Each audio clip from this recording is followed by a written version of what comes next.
Stephanie Kramer is the Chief Human Resource Officer at L'Oreal USA. She's the author of Carry Strong, an empowered approach to navigating pregnancy and work. My friend, hometown mom of two boys, an ambitious runner that runs fast, like really, really fast. And she is passionate that you can do it all, not at the same time and not alone. Welcome to Stay to Lead, Steph.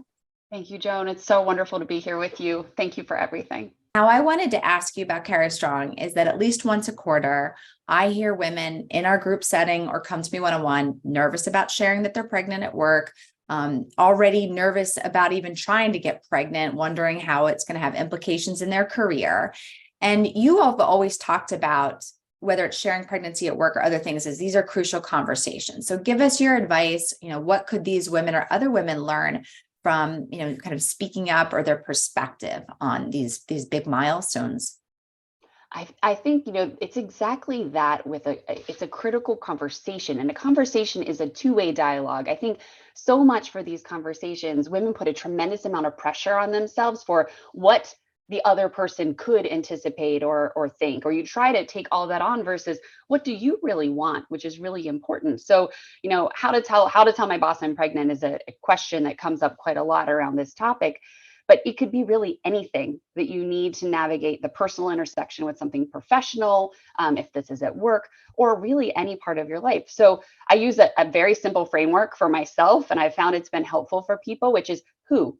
Who do you need to tell? So who do you need to tell this conversation? Sometimes, yes, it's your boss. Sometimes it's a mentee. Sometimes it's an ally. Sometimes it's just another person at work. In order to what do you want to tell them? You don't necessarily have to say, if let's say you're going through fertility treatments, you don't have to necessarily come out and say exactly that. You can say, I'm going through something personal right now. I need the space or the recognition that I'm going to have these appointments. If I need anything else from you, I will come to you. And all that whole time, you're actually, creating a social contract that's going back and forth instead of, trying to overly protect what someone else might hear. Plus, when and where do you want to say that? And how and why at the end of the day is for your own comfort and confidence. That's why you're doing it. That's why you're having the conversation. You don't owe it to anybody else, but you need to advocate for yourself.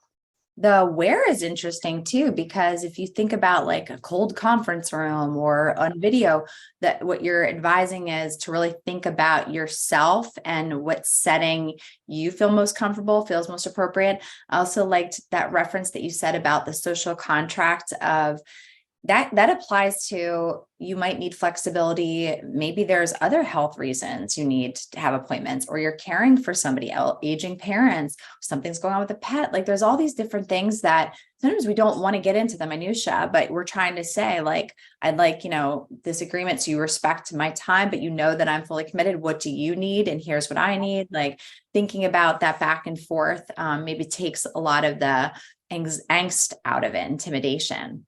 And the where and the when can be freeing too, because if it's super timely and it needs to happen, then stop worrying about it and getting the right moment. Pick up the phone or immediately go see the person. Or if it's something where you've been thinking about this for a long time, maybe it's the right moment when you already have something structured in place that you make it just part of an ongoing conversation. And that can be very helpful to give something tangible that's less, you're less that you're trying to figure it out in the moment too.